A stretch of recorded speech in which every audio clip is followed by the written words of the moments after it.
Un sommet très important se déroule en ce moment à Pékin, entre les États-Unis et le PCC. Les pays du monde entier prêtent attention à ce qui est discuté et aux informations rendues publiques.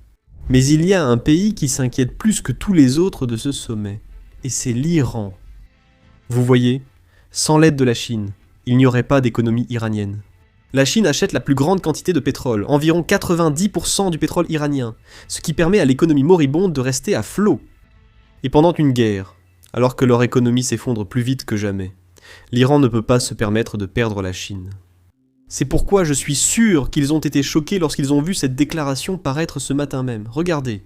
Le président Trump et le dirigeant chinois Xi Jinping sont convenus que le détroit d'Ormuz devait rester une voie navigable libre et que les Iraniens ne devraient pas pouvoir imposer un péage pour l'utilisation de cette voie maritime. C'est ce qu'indique un compte-rendu de la Maison-Blanche, publié après la rencontre des deux dirigeants. Pékin a exprimé son intérêt à augmenter ses achats de pétrole américain, afin de réduire la dépendance de la Chine au pétrole transitant par cette voie navigable, plus précisément le détroit. Il est important de souligner que la Chine est de loin le plus grand acheteur de pétrole iranien, et c'est un sujet dont nous parlons souvent. Ils achètent environ 90% de tout le pétrole qui sort d'Iran. Mais vous voyez, ce pétrole iranien ne représente qu'environ 11 à 13% du total des importations de pétrole de la Chine. En fait, une bien plus grande part de leur pétrole vient d'autres pays du Golfe comme le Qatar, l'Arabie Saoudite, le Koweït et les Émirats Arabes Unis. Environ 40 à 45% du pétrole chinois passe par le détroit, la plupart provenant d'autres pays du Golfe que l'Iran attaque en ce moment. Et en plus de cela, puisque l'Iran a fermé le détroit d'Ormuz, la Chine n'est plus capable d'obtenir son pétrole comme d'habitude, comme elle le faisait auparavant via le détroit d'Ormuz. Donc, la Chine a en fait un intérêt économique à ce que le détroit d'Ormuz soit de nouveau ouvert, et qu'il ne soit pas sous contrôle iranien, ou soumis à une sorte de péage iranien imposé à chaque navire et pétrolier entrant et sortant du détroit. Il est donc logique que la Chine soit d'accord avec les États-Unis, comme l'a confirmé le secrétaire d'État Marco Rubio. Écoutez ceci. Et c'était important parce que la partie chinoise a dit qu'elle n'était pas en faveur de la militarisation du détroit d'Ormuz et qu'elle n'était pas en faveur d'un système de péage. Et c'est notre position. Maintenant, il y a une autre histoire amusante ici, et elle concerne Marco Rubio lui-même. Vous voyez, Rubio a été sanctionné par la Chine à 2 reprises. La première fois en 2020 pour avoir dénoncé le traitement des musulmans par le PCC au Xinjiang, et la deuxième fois plus tard pour avoir dénoncé les violations des droits de l'homme par le PCC, et bien sûr leur répression à Hong Kong. À cause de ces sanctions, il lui était en fait interdit de se rendre en Chine, mais en ce moment, il est en Chine avec la délégation américaine pour assister à ce sommet de haut niveau. Alors, comment est-ce possible? Parce que les sanctions n'ont même pas été levées à ce jour. L'astuce que la Chine a utilisée, c'est qu'ils ont écrit son nom différemment. Il y a 2 façons différentes d'écrire Marco en caractère chinois. Les 2 se prononcent de la même façon à l'oral, mais l'écriture est différente. Donc la première orthographe de Marco qu'ils ont utilisée. Et maintenant, ils visitent la Chine. Ils utilisent une orthographe différente, affirmant en gros que les sanctions ne s'appliquent pas à lui, puisque son nom est maintenant différent. Juste une petite anecdote insolite et amusante que je voulais partager, mais revenons maintenant au sujet principal. Le président Trump a également indiqué qu'il avait parlé avec le président chinois Xi à propos de l'Iran, et Xi Jinping préférerait aussi qu'il y ait une sorte d'accord pour que l'Iran n'obtienne pas d'armes nucléaires. Écoutez ceci. Le président Xi aimerait qu'un accord soit conclu, il aimerait vraiment qu'un accord soit conclu, et il a proposé, il a dit, si je peux être d'une quelconque aide, j'aimerais aider. Il a bien dit cela. Oui. Il a bien dit cela. Et écoutez, n'importe qui achète autant de pétrole a évidemment une certaine relation avec lui, mais il a dit, j'aimerais aider de quelque manière que ce soit, il aimerait voir le détroit d'Ormuz ouvert. Il a dit, si je peux être d'une quelconque aide, j'aimerais aider. Je suppose qu'en échange, la Chine avait des exigences sur Taïwan. Mais avant d'y venir, laissez-moi vous montrer d'autres événements du sommet jusqu'ici. Nous avons déjà eu 2 bagarres à Pékin, entre des membres de la presse et la sécurité chinoise. Voici l'extrait de l'une d'entre elles. Qu'est-ce qui ne va pas chez eux? Ils peuvent partir s'ils le souhaitent. Nous ne sommes pas séparés, c'est tout. Il suffit de s'éloigner un peu, de reculer un peu, de faire demi-tour. Quoi? Tu veux montrer? Nous sommes dans le cortège avec le... Devrait-on? En faire une reine? Donc c'est le non, non, non, non. Est-ce que la sécurité de notre côté vous permet... Monsieur, laissez ça. Ils vous attendent littéralement. On doit bouger. On doit y aller, les gars. D'accord. D'accord, non, il faut qu'on y aille. Il faut qu'on y aille. Allez, il faut qu'on y aille. On a 1 minute. Allons-y. On y va. Regarde ça. C'est notre médicament. On doit y aller, les gars. Allons-y. Nous devons partir. On doit y aller. Merci. On y va, oui. Nous y allons. Vas-y, vas-y. Vas-y, vas-y, nous y allons. Bonjour. Rachel, assure-toi d'être sur la photo. Allons-y. Il s'agissait de journalistes étrangers, à qui il n'était pas permis de suivre et de filmer Xi Jinping et Trump lors de leur visite au Temple du Ciel. C'est un temple chargé d'histoire en Chine. Je pense qu'il date du XVe siècle, ce qui explique sans doute toute cette agitation. Finalement, ils ont tous dû attendre ensemble dans une seule pièce. Un membre du personnel chinois a indiqué aux journalistes qu'ils devraient attendre le départ du président pour partir, notre sécurité ne leur permettant pas de sortir avant. Maintenant, ce n'est pas quelque chose d'inhabituel. Cela arrive souvent, surtout lors des réunions de délégations de haut niveau, car les équipes de sécurité des deux côtés sont très strictes pour s'assurer que rien ne se passe mal. Et c'est pourquoi il y a généralement des problèmes de communication avec les journalistes ou toute autre personne qui essaie de couvrir l'événement ou de s'approcher des réunions pour obtenir des informations sur ce qui se passe. Malheureusement, cette séquence a bien eu lieu en direct, diffusée en streaming, et tout le monde a vu ce qui se passait. Cela ne donne évidemment pas une bonne image. Nous avons également eu un deuxième incident qui s'est produit pendant la réunion elle-même, et cela a aussi été filmé. Donc vous pouvez écouter cela maintenant. Non, non, fous le camp d'ici. Non, dégage.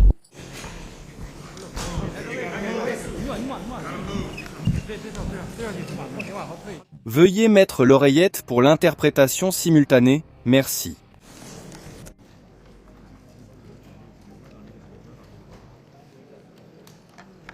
Maintenant, parlons de Taïwan.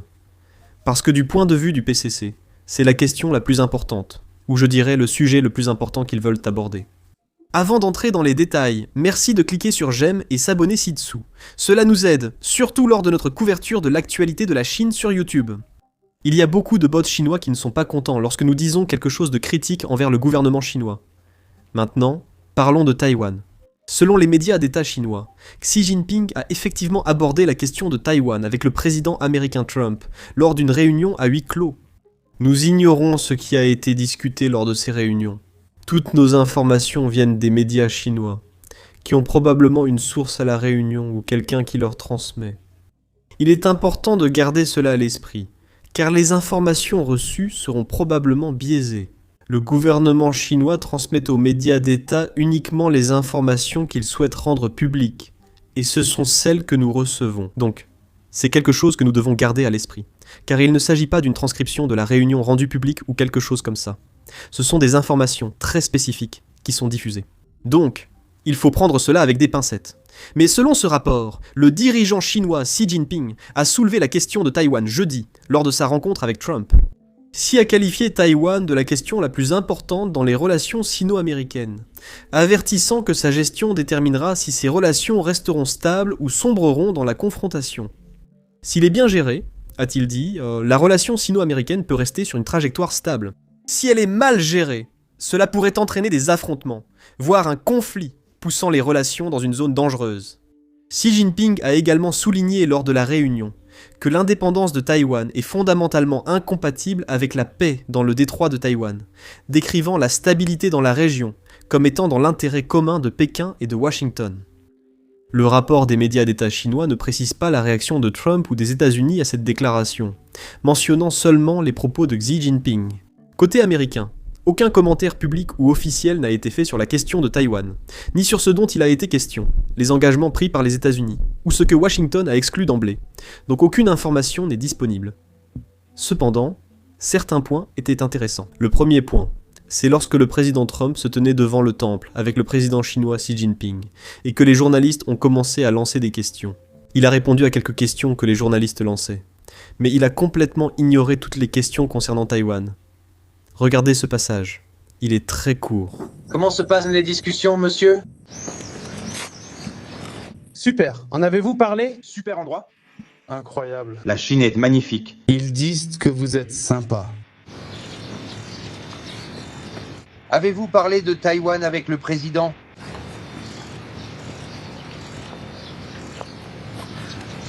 Merci. Merci beaucoup. Monsieur le Président, avez-vous parlé de Taïwan et Merci. d'avoir écouté? Nous avons aussi reçu un commentaire sur Taïwan du secrétaire d'État Marco Rubio, qui en a parlé lors d'une interview avec NBC. Il n'a pas apporté d'informations nouvelles sur les réunions concernant Taïwan, mais a confirmé que la position des États-Unis reste inchangée. Il a aussi expliqué la perception américaine de la position chinoise sur ce sujet. Écoutez. Pour les autres sujets, nous savons quelle est leur position, et je pense qu'ils savent quelle est la nôtre. La Chine veut-elle envahir Taïwan? Eh bien, je pense que la préférence de la Chine serait probablement que Taïwan les rejoigne de son plein gré, volontairement. Dans un monde parfait, ce qu'ils voudraient, c'est un vote ou un référendum à Taïwan qui accepterait de s'intégrer. Je pense que c'est ce qu'ils préféreraient. Finalement, c'est très mis en avant. Desishi, pendant le mandat de Xi, il a clairement indiqué que ce qu'ils appellent la réunification, c'est ainsi qu'ils l'appellent, est quelque chose qui doit arriver à un moment donné. Nous pensons que ce serait une terrible erreur d'imposer cela par la force ou par tout autre moyen de ce genre. Il y aurait des répercussions à l'échelle mondiale, pas seulement de la part des États-Unis. Et nous nous arrêtons là. Ce genre d'ambiguïté, je pense, a défini notre position, la façon dont nous avons caractérisé cette question. Et la raison en est que nous ne voulons pas voir de conflit. Nous ne voulons pas qu'il se produise quelque chose de perturbateur, car cela serait très perturbateur pour le monde et les deux pays. Honnêtement, il n'y avait pas vraiment de nouvelles informations sur la position des États-Unis concernant Taïwan. Ce serait décevant si nous changions. Mais d'après toutes les informations actuelles, il ne semble pas que les États-Unis abandonnent Taïwan prochainement. En fait, sous l'administration Trump, pendant ce mandat, les États-Unis ont vendu plus d'armes à Taïwan que jamais auparavant sous n'importe quelle administration, y compris la première. Donc, c'est clairement une bonne nouvelle. Mais malgré tout comme l'Iran, Taïwan suit également de près ce qui se passe à Pékin, car pour eux, cela signifie beaucoup. Toute nouvelle information, tout changement de posture pourrait avoir un impact énorme sur la façon dont Taïwan se prépare pour l'avenir. Rubio a aussi partagé une information intéressante lors de ce voyage, son analyse du président Xi et de la Chine. Quels sont les plans à long terme de la Chine et comment les États-Unis vont-ils s'y adapter? Écoutez ceci.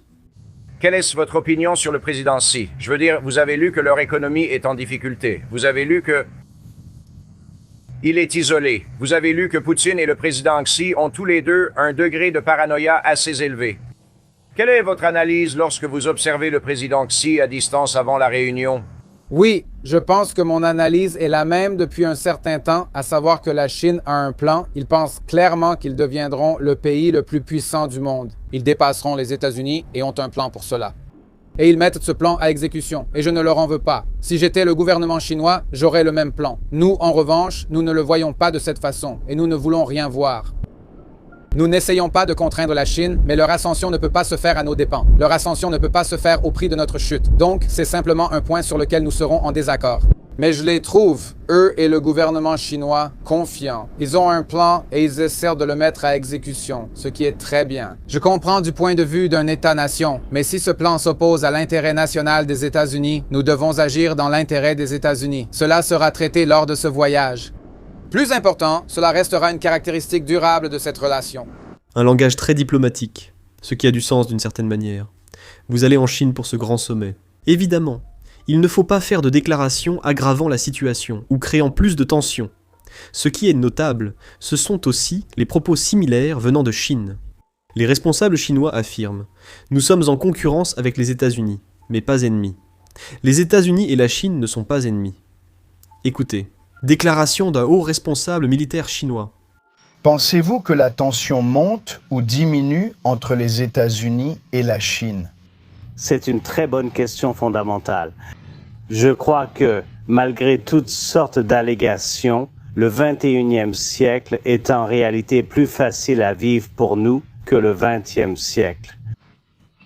Parce que cette époque était caractérisée par une sorte de rivalité idéologique. Oui, au 21e siècle, nous sommes en concurrence. Même selon votre propre terminologie, nous sommes en concurrence au sein du système international. Oui, nous ne sommes pas votre ennemi, et comme vous l'avez dit, nous sommes mieux décrits comme des concurrents. Donc, les concurrents peuvent coexister au sein du même système. Et je pense que, puisque le monde fait face à tant de changements, non seulement le changement climatique, mais aussi l'IA agentique, n'est-ce pas? Donc, il est vraiment dans notre propre intérêt que nos deux pays prennent les devants. Je ne parle pas du G2, mais que nous prenions les devants pour rendre ce monde au moins vivable. Bien sûr, ce sommet est important à bien des égards, et il reste encore une journée. Nous continuerons donc à vous tenir informés. Mais pour l'instant, la chose la plus importante à surveiller, c'est ceci. Une résolution de l'ONU que les États-Unis et Bahreïn coparrainent, qui appelle à un soutien international pour ouvrir le détroit. 112 pays ont coparrainé cette résolution. On s'attend à ce qu'elle soit soumise au vote. Espérons-le, à la fin de cette semaine, peut-être la semaine prochaine. On ne sait pas exactement. Mais l'ONU est un organisme composé de 193 pays, et 112 pays sont déjà d'accord avec cette résolution pour rouvrir le détroit d'Ormuz par tous les moyens possibles. 2 pays qu'il est important de surveiller sont, bien sûr, la Russie et la Chine. À mon avis, la Russie va probablement opposer son veto ou voter contre. Le scénario idéal serait que la Russie s'abstienne, mais c'est peu probable. Il reste à voir la réaction de la Chine face à cette résolution. Les déclarations de la Chine affirmant vouloir la réouverture du détroit d'Ormuz ne sont pas anodines, mais signifient peu. Mais que la Chine utilise son vote pour soutenir cette résolution à l'ONU lorsqu'elle sera soumise au vote, cela signifie bien plus que tout ce que la Chine peut dire. Et cela envoie aussi un message à l'Iran. Ils doivent négocier la paix, parce que leur terrorisme met beaucoup de pays en colère contre leur gouvernement. Et c'est quelque chose que Marco Rubio lui-même a déclaré publiquement hier, en disant cela. Si la Chine veut vraiment condamner ce que l'Iran fait dans le détroit d'Ormuz, elle en aura l'occasion. Lorsque cette résolution sera soumise au vote à l'ONU, la Chine pourra saisir cette occasion pour voter en faveur de cette résolution. Écoutez bien. Nous avons présenté cela aux Chinois en espérant que ce soit convaincant. Ils pourront agir à l'ONU cette semaine lors d'une résolution condamnant l'Iran pour ses actes dans les détroits. Écoutez, il y a 3 choses. Les Chinois ont des navires bloqués dans le golfe Persique car instaurer un système laissant passer certains navires mais pas d'autres est plus compliqué que prévu. Vous avez vu un navire, non sous pavillon chinois, transportant une cargaison chinoise, touché ce week-end. Je suis certain que l'Iran ne l'a pas fait exprès, mais l'Iran l'a quand même fait. Ça s'est bien produit. Voilà pourquoi ces navires chinois sont bloqués là-bas. Maintenant, pour comprendre pourquoi l'Iran agit comme il le fait en ce moment, nous devons revenir en arrière et voir comment l'Iran en est arrivé là aujourd'hui. Cela ne veut pas seulement dire revenir à 1979 lorsque la révolution islamique a eu lieu. En fait, nous devons remonter encore plus loin, jusqu'à l'époque où l'Iran était gouverné au XIXe siècle, et examiner comment les décisions prises par la classe dirigeante à cette époque affectent encore l'Iran aujourd'hui. Eh bien, devinez quoi? C'est ce que nous faisons dans notre podcast en plusieurs parties sorties aujourd'hui. Si l'histoire de l'Iran vous intéresse, et que vous voulez comprendre la situation actuelle, allez voir cela. Vous pouvez le regarder en cliquant sur les liens dans la description ou simplement en cliquant sur l'écran de fin qui s'affiche. En gros, en cliquant sur la vidéo qui est sur votre écran.